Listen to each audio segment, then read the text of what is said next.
I'm Stephen J. Abramson. Today is March 7th, 2012, and I have the honor of interviewing the versatile Ken Berry for the Archive of American Television, and we are in North Hollywood, California.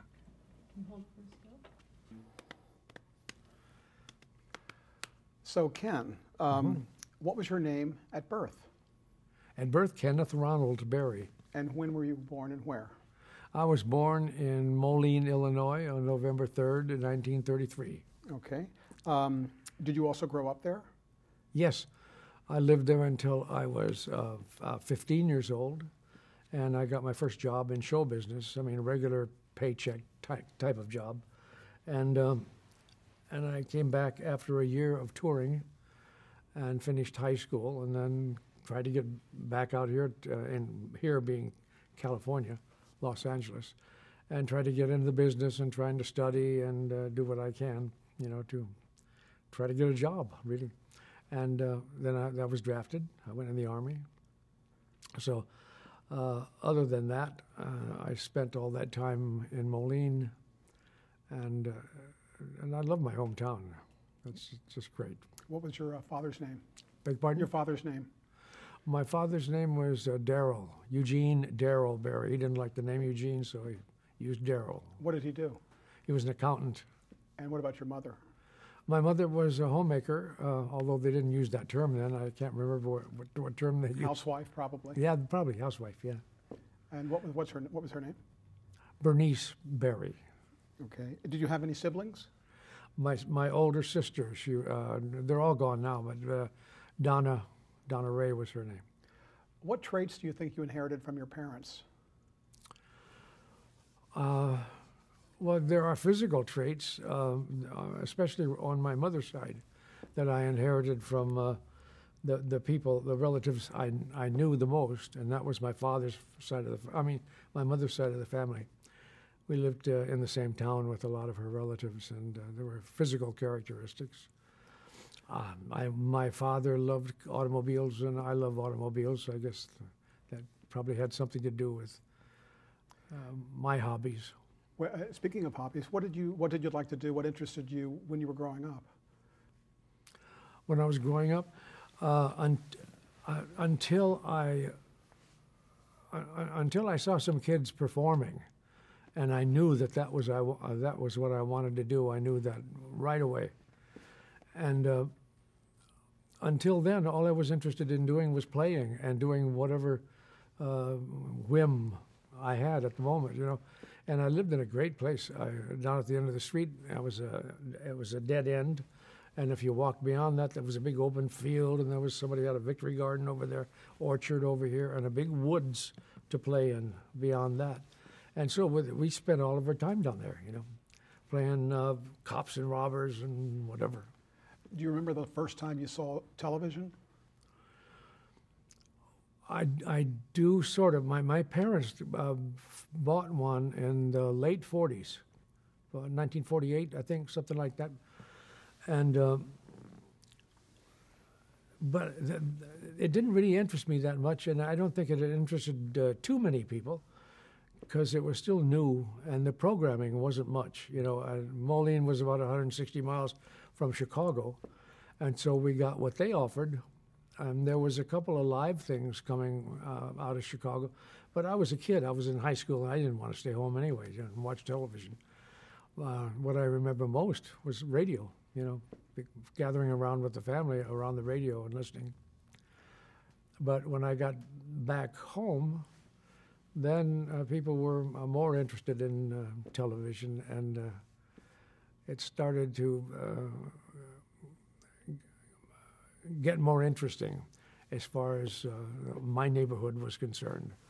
And I remember some years later when I got on the Arthur Godfrey show, that was live, and everybody told me that they got together and watched me on that show in the mornings. So about how old were you when you were interested, when you thought you wanted to be a dancer and a singer? I believe I was about 12 or 13, I believe. I think that I was through with grade school, but I had not yet started junior high school. And there was a school carnival at my local grade school where I went to school. And in the fall they had a carnival, and kids would show their hobbies. I had Indian arrowhead collection that my grandfather had, and bobbed for apples and stuff. And they had this little auditorium with the proscenium stage, and I went in there, and there were kids my own age and younger, tap dancing and singing. They were all students of a local dance school called Maureen Bennett's School of the Dance. And I went home, and I told my mother, "This is it. I mean it this time." I had dropped out of my piano lessons and guitar lessons before, but that was it, and I knew it, and always did, and I never regretted it. I never made a fortune or anything, but I got to go to work doing something I loved to do all my life. Were you inspired by the great movie Song and Dance Men, like Fred Astaire or Gene Kelly? Were you aware of them at a young age? Yes, I have. As a matter of fact, my mother kept a lot of memorabilia, and she had, among other things, a term paper that I wrote in junior high school about dancing professionally, and I had cut out pictures of Gene Kelly and Fred Astaire. And then, of course, later on, along came Donald O'Connor, who was I idolized equally, and I got a chance to meet him and work with him. You mentioned that you performed in high school, and was this the Horace Heights Youth Opportunity Program? Yes, it was. Tell me about that. How did you get involved with that?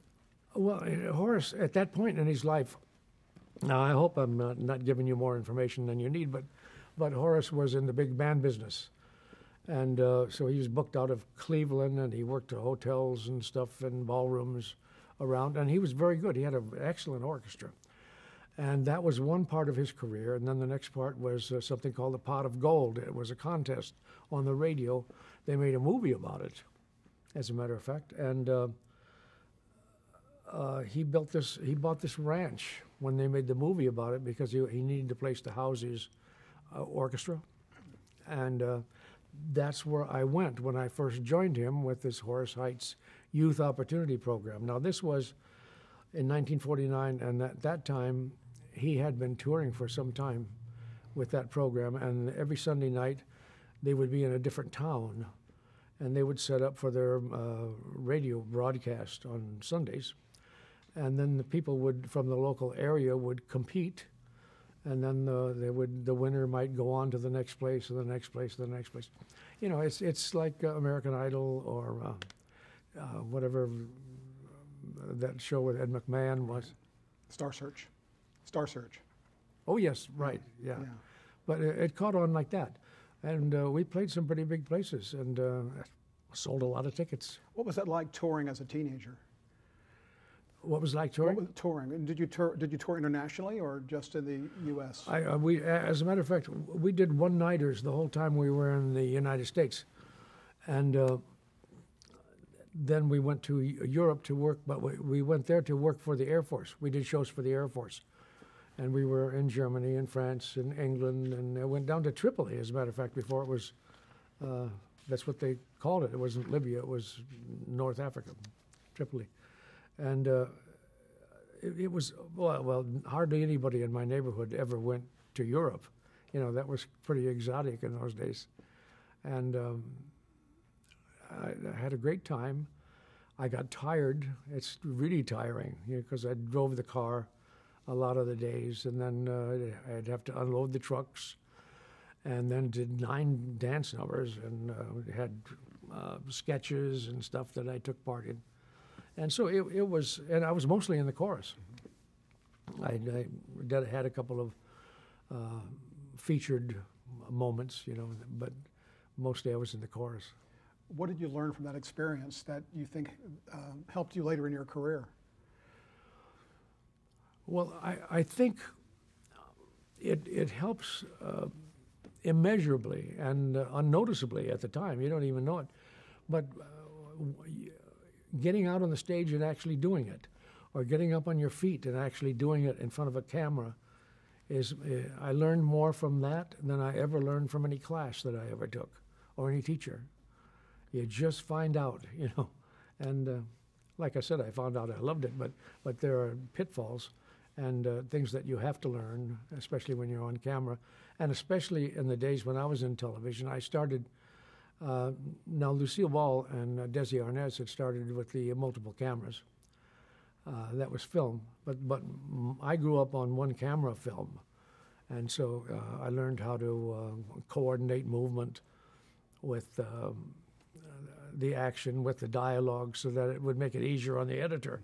You know, like if I'm taking a drink on a certain line, I have to take a drink on a certain line, or I should, you know, to make their job easier. And so I got to be fairly skilled at that, you know, and mostly I was on time and knew my lines, and I started to work, you know. And the more I worked, the better jobs I got, and fine. But I didn't get a series until I was 30 years old, past 30, I think. Okay, so we'll get to that. Okay. But so when you were in this traveling troupe, did you you hadn't finished high school? Did you come back to your hometown to finish your high school I did. education? Yeah, and I had a wonderful time, but excuse me. I had a great time in high school. I went back home and just coasted. I didn't learn anything. I just figured that high school diploma is really important. Everybody thought so. You know, nobody's ever asked me to see one, but I needed that high school diploma. What high school was it? Moline, Illinois. Okay, Moline High. Moline High, yeah. And then did you go in the Army after you graduated from high school? Yes. And Yeah, I came back out here to Los Angeles to try to work again and to try to study when I could. And I did that for a while. And then I found out that I was going to be drafted back in my hometown. So I was going to go with the next call, so I went back home and just waited to be called. And it took a lot longer than I expected. And I finally volunteered for induction. You could do that in those days in the Army, and you still only had to do 2 years. And was this about the time of the Korean War? It was just after. Yeah, I just missed it. I was very fortunate that way. So I understand they had talent shows in the Army or sponsored by the Army. Were you involved in those? Talent shows? Yeah, the all-Army talent shows? I was. The I hope it's not too long a story. I was in an artillery outfit. We had been out in the field. We were in North Carolina in the woods at Fort Bragg. And I'd been trying to get into special services for a very long time. And I couldn't find anybody who could help me. And I was in this artillery outfit, coming back in a convoy and eating dust all the way, you know, in a Jeep. And we got in and we were standing retreat. And first sergeant said, "Oh, I was supposed to read this last week, but I didn't think anybody was interested. There's a talent contest over in the main post tonight, 7:30 or whatever. It was like an hour away. And the winner gets to go to New York for a week and be on the Arlene Francis Soldier Parade show." And I thought, oh my God. And I went in and showered and cleaned up, and I went up, and I always had my tap shoes with me. And I took the tap shoes and I went down into the latrine, which is the only place I could tap dance without scarring up the floor. And I knocked out a number. I choreographed a number for myself with some trick on the end and trying to get applause and trying to win the contest. I did, and I got to New York. Somebody at 3rd Army headquarters saw me. It was Leonard Nimoy, as a matter of fact. He was my sergeant. But he called and invited me to come down and join Special Services, and then I toured all the time I was in the Army and did shows all the time. Did you take formal training for tap dancing, or were you self-taught? I did. I took lessons with the woman I mentioned earlier, Maureen Bennett, and then of course over the years, I tried to learn from anybody I could. I took lessons out here from Louis Dupron, who was on and off. He was Donald O'Connor's mentor and choreographer. He did all of his stuff that he did at Universal when he was under contract there before he moved up and did Singing in the Rain and all that. So on Arlene Francis's Talent Patrol, how did you do? Well, fine. It was just a show. It was not a contest, Okay. but I did the same number that I'd been doing in the Army. And I went up there and I got to spend a week in New York, away from the artillery outfit that I was in. You know, it was wonderful. And I went up and did one later on too. I went up and I can't remember who was doing that. Somebody else was emceeing it. Was Steve Allen involved at some point? No. No. No. I'll think of her name in about when it's too late. Okay, but Arlene Francis was the original. Yeah, Arlene Okay. Francis was the original. And then that was the name of the show. And did that lead to you appearing on Ed Sullivan's Toast of the Town? Was it your appearance on? Yes. Then at the end of my stint in the Army, or near the end of it, there was an all-Army talent contest. And I was one of many winners on that. I was third place in the Specialty Act division, and there were other divisions. Anyway, they needed enough people to fill up an hour on the Ed Sullivan Show.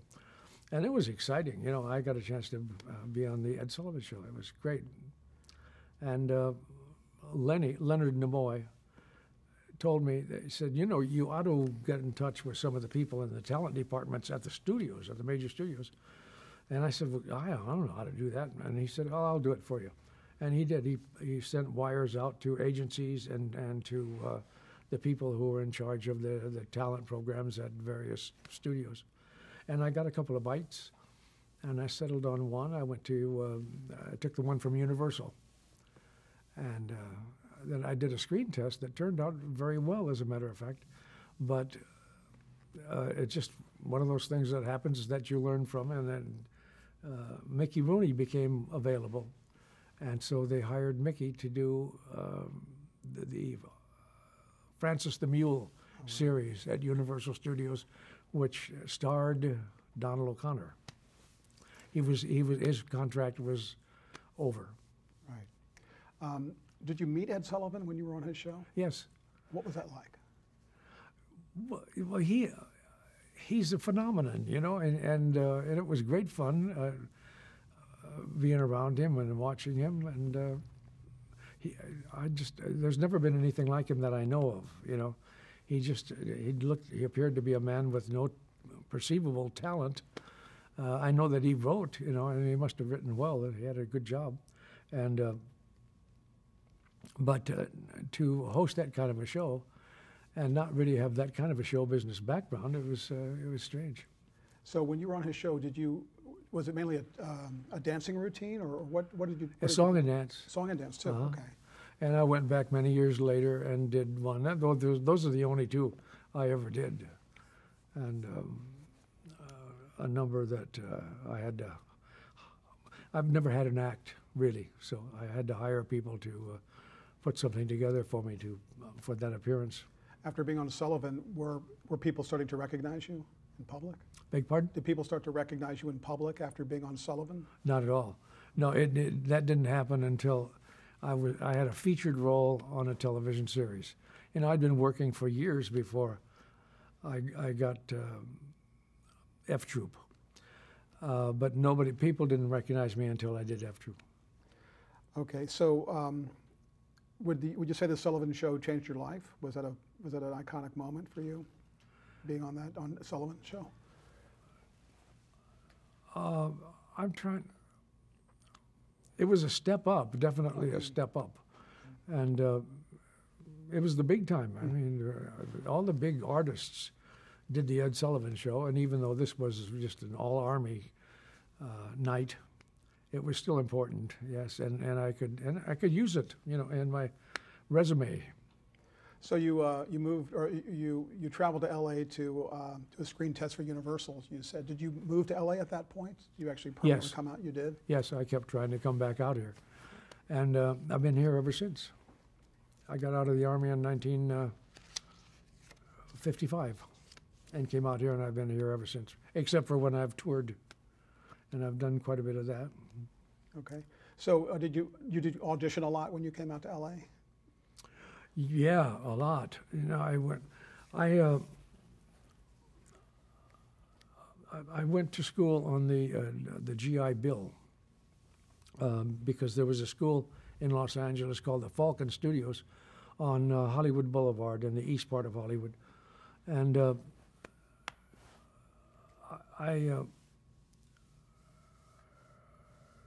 while I was there on the GI Bill, because this was a studio that had, or a school that had dance on the curriculum, and you could go on the GI Bill. You know, there weren't too many places like that. And so I studied ballet, which I never had. You know, tried to become a more rounded dancer, and they also had acting class and stuff. And then there was a friend of mine I met in the Army who had gotten a job on in Las Vegas with a review starring Abbott and Costello. And he put in a word for me, and they auditioned me, and I got that job. And so then I left the school, and so I had only been there for 6 months, but the training was invaluable. You know, it really stood me in good stead later on. Was that the Billy Barnes review? This was the Abbott and Costello review that was going into the Sahara Hotel in Las Vegas in 1955, Christmas time. And then a couple of years later, now in the meantime, I'm going on interviews all the time and thinking, what in the world can I do now? Because motion picture musicals were dying, and that's the only goal I ever had in my life, the only thing I ever wanted to do. And I thought, well, now what in the world am I going to do now? You know, and I thought, well, maybe I could become a good enough entertainer that I could work in nightclubs. And so before I opened, I thought I'd go around and see what the other acts are doing and get an idea how to put an act together. And I made the mistake of going to see the Will Maston Trio with Sammy Davis Jr., who in those days he was a knockout man. I tell you, my jaw hit the table, and I thought, well, God, if I have to be that good, I'll never be that good, you know. So I thought, well, I'd better go home and try to learn how to act, you know, try to be a better actor, hopefully get a commercial here and there. And while I did that, an audition came up for me for the first Billy Barnes show I did, which was a book show. It was called In League with Ivy. And this friend of mine was from that Abbott and Costello review in Las Vegas. She put in a word for me. I didn't get the job right away, but they hired another guy, and then they lost him too. They couldn't keep people because they weren't paying anything, you know. I went to work for $11 a week, and we took a salary cut in the middle of the run to $7. And, you know, every job that I got for years, every job was a result of that one show. So how did you come to the attention of Lucille Ball? I was in a show that came along after In League with Ivy that was written by Billy Barnes and a man named Bob Rogers. He wrote all the sketches and stuff, and he directed. And then we opened in a show called the Billy Barnes Review, and that was very popular with people in the business. And that's how Lucy came to the show one night, and she came backstage and asked me if I'd like to be under contract to the studio and be in her talent program. She was trying to start a talent program like the big studios had. You know, if you went to Metro, they would train you. They would send you to acting class and singing and dancing and stuff, whatever. And so I did that, and it was wonderful because I was only making $50 a week at night, but now I was making another $50 a week in the daytime, and I was starting to get along. And then I fell in love with a woman in the cast and got married, and we were making it on that amount of money. And we bought a house for about $11,000 in those days, and so we were making it. And I was working here and there and there, and then because I was working with Lucille Ball, she put in a word for me with Ann Southern, who was doing a show on the lot, and I got the last season of the Ann Southern show. And with the first residual check from that, I put in an air conditioner and a swimming pool in that little house. It was a good time. It was a very good time. When you were at Desilu, did you have a lot of contact with Lucy? Yes, yeah, she was around a lot. She was not very happy at that time. You know, she and Desi had split not too long before that and divorced. And she was in charge of the studio, you know, and a woman in charge of that big operation, you know, it was a lot on her plate, you know, and so she wasn't all that happy then. But they became friends, and we socialized, and we were at their house. As a matter of fact, we became friends with little Lucy, and she got married at the house, and we went to her wedding and stuff. So we were friends there for a while. Was the Ann Southern Show the first big show that you did? It was the first sitcom that I was contracted for. It was 7 out of 13 episodes I was guaranteed for scale, and I made $365 per episode. You were also on Rawhide in those early days. I was there because the director, Charlie Rondo, directed my F Troop audition. I did an on-camera, a screen test. And so then now I was under contract to Warner's, but Charlie got a job over at Four Star Studios on Rawhide, and he asked for me, and so I went over and did that. And he got into trouble with the people at Warner Brothers for doing that. Were you doing regular guest starring roles on series about that time? Were you doing guest starring roles on various shows? I wouldn't call them guest starring. There was some of the things at Warner Brothers. They were trying me out to see how I worked with other people, I guess. I don't know. I did quite a few of a show called No Time for Sergeants, which was a show that Andy Griffith did on Broadway and in the movies. And I don't know that I'd call it a guest starring role. You know, I wasn't up at that level yet. Tell me about your recurring role on Dr. Kildare. Oh, that was a lifesaver. I just, you know, I had such a good time. Incidentally, almost all of the people I've ever worked with, almost every one of them, were terrific people. You know, I had a place to go in the daytime that where there were people who were fun and funny, and you couldn't beat it. And anyway, I don't remember how many years I did that, but I was a day player, and I made about $150 for a day, or $3 something for a week. And there were several of us young guys who provided some little comic relief in between the dramatic scenes that Richard Chamberlain and Raymond Massey always were doing, you know.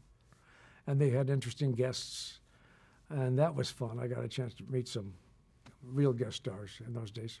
What do you remember about working with Richard Chamberlain? Oh, he was a good guy. He was a good guy. He was really a hot young actor. They said, now information that came out of the PR department in a major studio in those days was not reliable, but they said that he got more fan mail than anybody in the history of MGM. And he was a really good guy, still is. I haven't run into him in many years now. But what about Raymond Massey? Raymond Massey was terrific. I kind of took it for granted that I was working with another older actor whom I had seen on camera, on the screen for a long time. But one time during the run of the Dr. Kildare, I happened one night to see East of Eden, and I saw his performance. I was really impressed with his performance. I could hardly talk to him after that. I respected him too much. He was a great guy, and he's got this somber appearance, and he comes from a very wealthy family in Canada who were big in farm implement manufacture, and was Massey Ferguson, I think, was the name of the company, and now I'm trying to remember. Excuse me one second. I can't remember where I was going with that. You're talking about Raymond Massey, coming from a wealthy family, but... I'm sorry. Okay. My ex-wife, Jackie Joseph, was a wonderful comedian, and she she got on the show too, because of my connection with the show, and she was doing day work once in a while too, and we were on the set at the same time, a couple of times, and she made him laugh, and I've never heard anybody laugh like that. You know, this dignified actor. You know, he had this high laugh and he looked like he was in pain. I thought he was going to die. But he was great. He was great. How did you get the role of a choreographer on the Dick Van Dyke Show? In one of my many auditions, I auditioned for that show and fell into a pot of jam. They were the greatest people to work for you could ever imagine. I mean, they encouraged your input, even though you weren't at that level, at their level. And if you made a mistake and you made a comment or a suggestion that was stupid, they'd say so, and they'd kid you about it, but everybody would laugh about it for the rest of the day. It was a wonderful place to work and so creative, you know, with Carl Reiner and Sheldon Leonard and Danny Thomas was one of the executive producer, I guess, on the show. And Dick Van Dyke, I think, is one of the most talented people I have ever seen in my life. How was it working directly with him, Dick Van Dyke? It was great. You can learn a lot. And, of course, I had already learned a lot from him from watching him on television. And when you used to go on interviews in those days, you'd go on what they called cattle calls, and they don't have them anymore. The union finally made them stop it. But they'd call 100 people. And all these guys who look like you would be standing in a row, and they'd say, "Okay, leave your picture," and then goodbye, you know. And or they'd say, here are some sides. That means a few lines of dialogue on a few pieces of paper. And you didn't have much time to prep. You were going to go in just a few minutes, you know. And I know if I was a real actor, I would have drawn on characters I've known in real life. But you don't have the time to do that, so I always would fall back on somebody like Jack Lemmon or Dick Van Dyke. And I say, okay, how would Dick do this? So I got many jobs because of Dick Van Dyke. I should write him a thank you note. You're known, as well as Dick Van Dyke, as being a graceful physical comedian. When you're working with Dick, did you have a simpatico because you both had those skills together? Yes. Yeah, I do admire him very much. He may not think of himself primarily as a dancer, but he is. You know, he's dancing, and he does a wonderful job with it. When I was a kid, they used to call that style of dancing rubber leg or eccentric. And he still does it, and I saw him do some of it at the end of one of the A Night at the Museum movies. And while they were running the crawl at the end, the credits, and he was up and dancing, and the man is older than I am, and he still moves like a kid, you know? He's an inspiration. What are your memories of working with Mary Tyler Moore? Well, the same thing. Mary was kind of the newest member of the cast. I knew a couple of the other people, but I'd never met Mary. And she's cute as could be in the first place, you know. You couldn't help but notice that. And every man in the country noticed her walking around in those capri pants. That was an innovation in those days. It didn't happen very often, and it was in her contract that she couldn't do it every week. You could only do it so many episodes. What do you remember most from your experience on the Dick Van Dyke Show? Just that, really. Just that these talented people. You know, I used to watch Carl Reiner on your Show of Shows and the Sid Caesar Show, and I admired him so much and that whole company. And to get a chance to work with them, and I have worked with several of them over the years, was a big thrill. Just as big a thrill as working with anybody who came out of the movies. You know, they were trailblazers. They were establishing the fact that television was, in its own way, every bit as important as motion pictures. And that kind of stardom, that kind of level, had not really been achieved too much until, you know, Lucille Ball came along, and there were some other people, but Well, I think you know what I mean. It's an important business to have been in, and I didn't notice it for many years.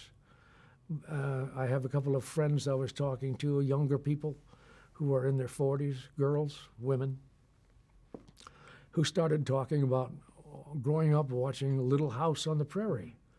And, you know, that's a show that I'd never even seen before. And they grew up with it, and it has this importance in their lives, like it was just as important as who they knew and how their parents were and what kind of a life they had. It was all part of that experience. And you were on that show at one point, weren't you? On Little House? I did that once. Yes, I did. Okay. What did you learn about the style of comedy on television from doing the Dick Van Dyke Show? Did you come away with more, you know, preparation for your future just from doing that show? Yes. Well, the big important thing I learned on that show was that was another multiple camera show. And there are people who prefer to work like that because they have the immediate reaction of the audience, you know, in the studio. And the camera moves around, and it's a totally different technique. You get used to knowing where that camera is, but now you don't know. And you can kind of look at them when you're in rehearsal and figure out who they're shooting, and you can ask the camera operator, you know, who they're shooting, so you can stay out of that shot and in your own light and in your own, you know. So you learn all that stuff, which is very important because later on I did a lot of variety shows, and while those were with tape cameras, or live in some cases, those were television cameras. It's the same thing. They dolly around and they do, it's the same thing. And so that was a technique that I had to learn in order to do those shows. So 1965, F Troop, how did that come into your life?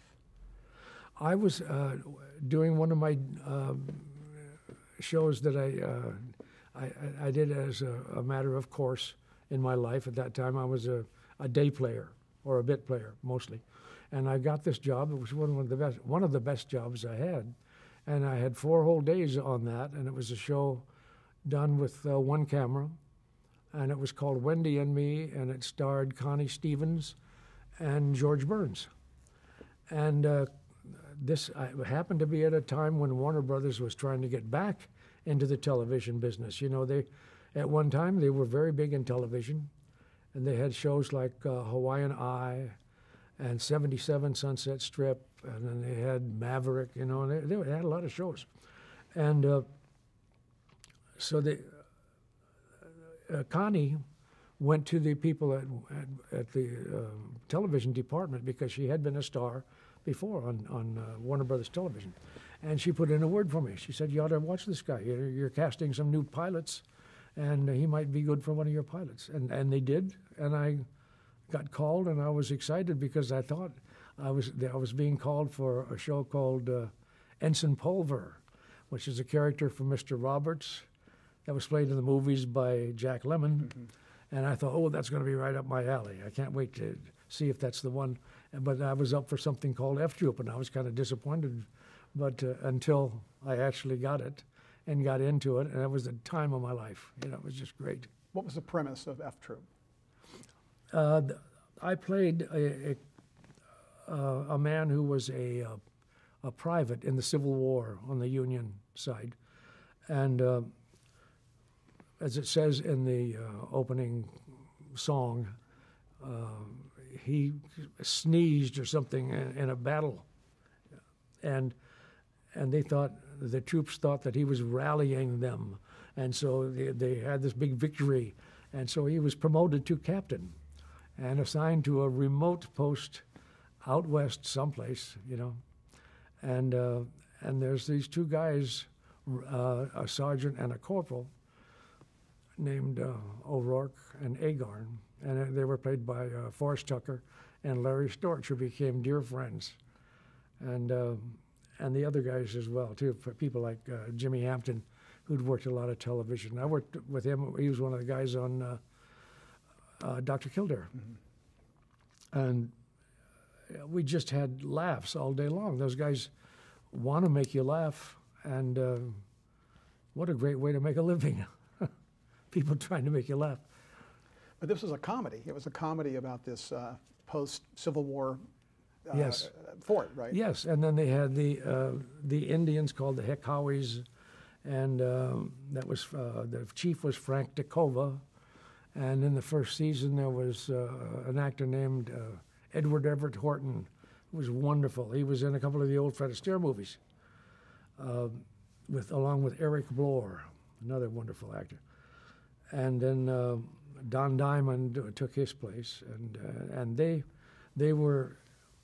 had larceny in their hearts too, and they were running this operation where they sold trinkets and Indian stuff that they put together in the village. And Agarn and O'Rourke would sell it because that was illegal. They were not supposed to have any outside interests. So your character took quite a bit of pratfalls and a lot of physical comedy in Yes. F Troop. Was that always originated in the script, or did you come up with some of that? Well, the fact that he was clumsy, and they had written a couple of physical bits in the script, but then it became something that I was able to do, and I was able to choreograph and think of. It was something I could bring to the show. There wasn't that much that I could bring to it. These guys were funny as can be. And I would choreograph stuff. I would find things in the set or outside or wherever that I could use. For instance, on the second, it was usually indicated in the script when we went in to read for the first time in the week. They got to a point where they wouldn't describe the business, the physical business or the prop or anything. It would just say business to be worked out with Ken on the set. And so I choreographed all those things. I never did any stunts. I didn't do anything that I could get killed doing, you know. But it was a lot of fun. Did you do it? Did you choreograph by yourself? Did they have a set choreographer there also? No, I did it myself. Well, and then there was really much time in television at all in anything, you know. But the opening of the second season was a show starring Harvey Korman. And at the opening, they told me in advance. He said, they wanted me to work out something elaborate with a lot of stunts, and it was going to run under the opening credits with a pan shot, one camera all the way, you know. So I got together with the prop master, and I said, can you get me this, and can you get me a big bale of wire, and can you get me something, a teeter-totter kind of thing, and a bale of hay here, there. And he got into it. He had great fun doing it, you know. And we put together this sequence where I did a series of near accidents and falls and stuff. And I was reading a letter at the time, and my character was so focused that he couldn't see anything else, you know. And he was reading a letter, and he walked along, and all these things were happening or about to happen to him. And I wound up tripping over something and falling over something up on the loading dock and winding up on my feet and still reading the letter and exiting the shot. You know, never noticed any of that stuff happen. And it was great fun, great fun. I had enough time to put that together. I read there were 13 obstacles in that path that you took on that, oh, really? on that shot. Oh, yeah. I mean, you've done your research. That's pretty incredible. Yeah. What are the tricks about doing physical comedy? What is important about how to do physical comedy well? Gosh. Well, it helps if you're a little agile, you know. And luckily, I had been at dance training, and I didn't know until I got F Troop that I liked doing that, you know. And Buster Keaton was a friend of mine, and Buster Keaton, in case you don't know, was a huge star. I mean, I idolized that guy from silent movies.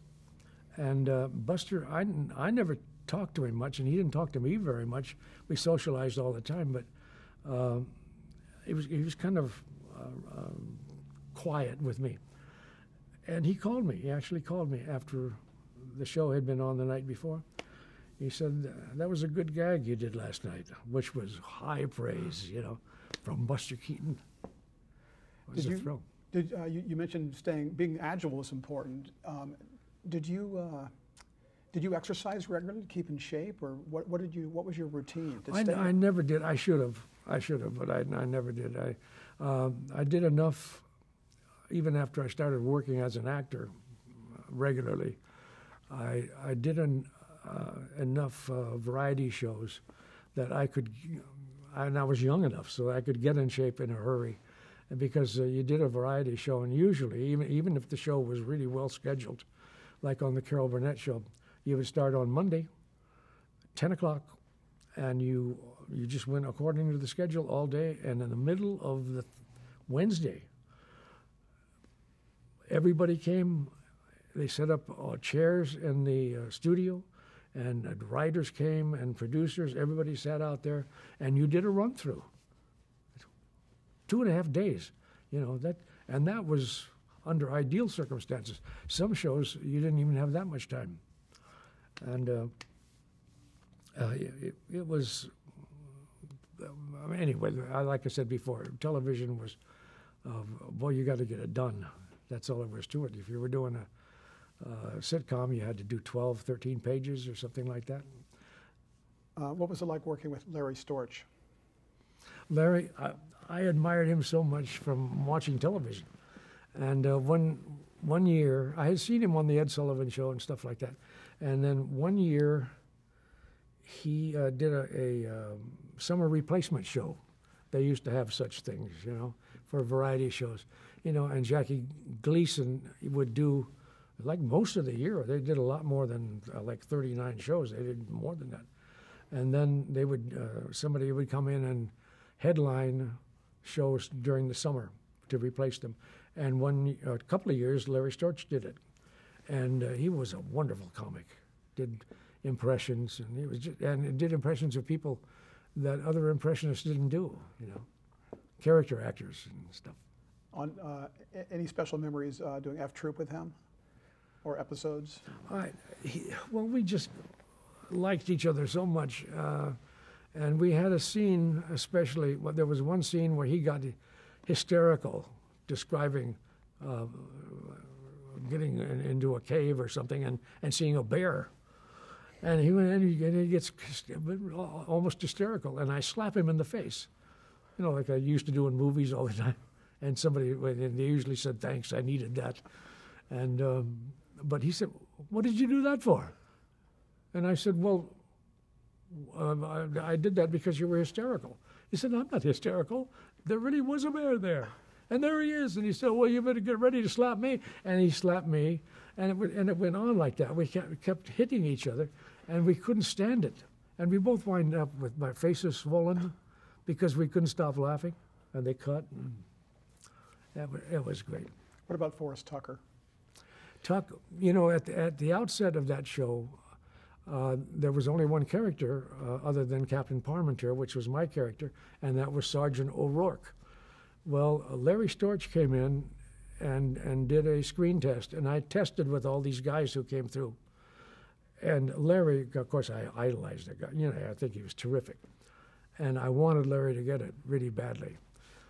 And but I thought maybe he wouldn't get it because one day this great big Irishman came through, and it was Forrest Tucker, and he was just the perfect Sergeant O'Rourke. And I thought, oh, darn, I'm not going to get to work with Larry. But I really liked Tuck. But anyway, they wrote Larry a part. They created Corporal Agarn because of that. And I got to work with both of them. What did the title F Troop stand for? Well, there was something that they used to say in the Army, actually. And situation normal, that's snafu. Yeah, all fouled up. That's what it was. So the F is an early use of the for F fouled. word for, Yes, at it least is. for foul. Okay. All right. Do you have a favorite memory of doing F Troop, or a favorite episode, or something that really stands out for you? It was one big highlight. 2 years, and it could have stayed on. I'm sorry, I'm getting out of frame here, but it was it was like recess every day. I never thought I'd find anything I backed into that. You know, I didn't really plan that. I just loved it. But the show was canceled after a couple of seasons. What happened?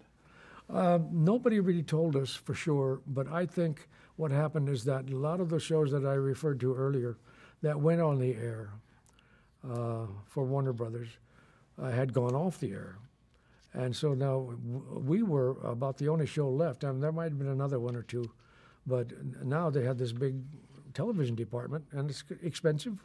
And there was only one or two shows that were supporting it. And so they wanted to raise the money because the second year they wanted to go to color, and that raised the price. And so they got to arguing about, I'm told, arguing about the price. And somebody probably said something that they shouldn't have said during the negotiations, and they just canceled it. A lot of shows come and go. Why do you think F Troop in a certain generation is such a popular show? Even now, people talk about F Troop. Yeah. Well, in those days, it was because we had not too long ago come out of a period when there were many westerns on television, you know, but they had never done a comedy one. I think there was one movie that was made with a comedy western with a bunch of people who just made mistakes all the time, but not in television. It was new, and it was exciting. Boy, people knew who we were before we got on the air, just from the promos. And it was a funny show. Yeah, and then we rode into Rose Parade the middle of the first season, really. And we start up on Orange Grove in Pasadena, and you come down behind the floats and the bands and stuff, and we're all on horseback. It was Forrest Tucker, Larry Storch, Jimmy Hampton, who played Bugler Dobbs, and Joe Brooks, who played the nearsighted guy on F Troop. And we turned the corner, and it was like there were a lot of kids, of course. And you start down this hill, and it's early in the morning, and the mountains and everything, and you could hear these voices cheering, and it goes, ah!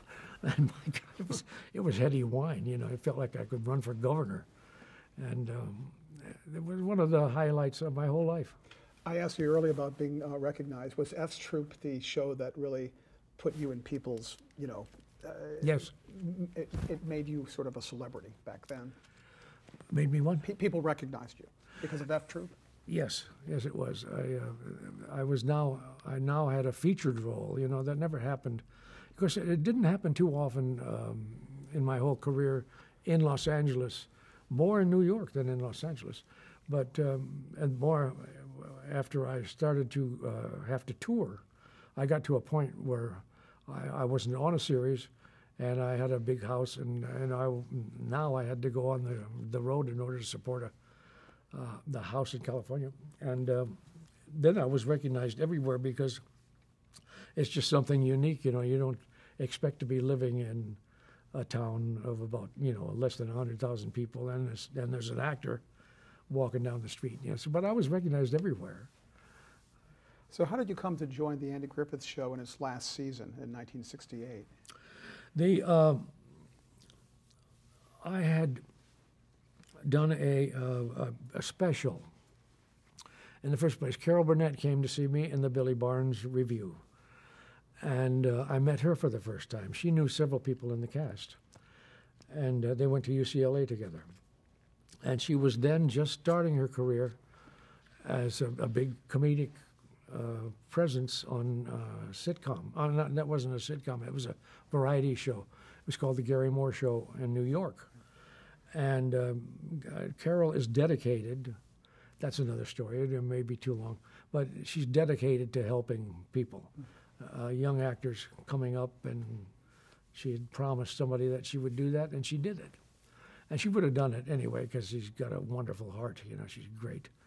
And anyway, she went back to New York, having seen me, and she asked Joe Hamilton, the producer, who became her husband later, to come out and take a look at me with the thought of putting me on as a guest star.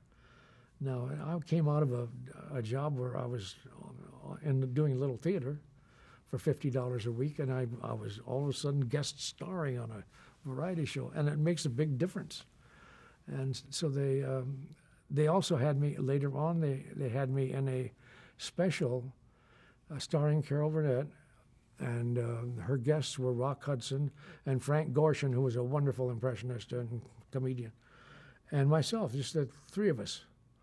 And that was a big step up too. You know, it did immeasurably good for me. And we're talking about how you got onto the Andy Griffith Show in its last season. Did you audition, or did they? Oh, I know. I'm sorry. That was going someplace. Right. There's a connection Sorry somewhere. about that. Okay. Yeah. My career was not going great because right after F Troop, my agent sent me out on a couple of things, and I thought, no, we're not thinking along the same lines. You know, I want to step up, you know. And so I thought, well, maybe what I need is a manager. And my wife had heard about this man named Dick Link, who was a very big manager at the time, because he at one time had Jim Nabors, and he one time had Andy Griffith.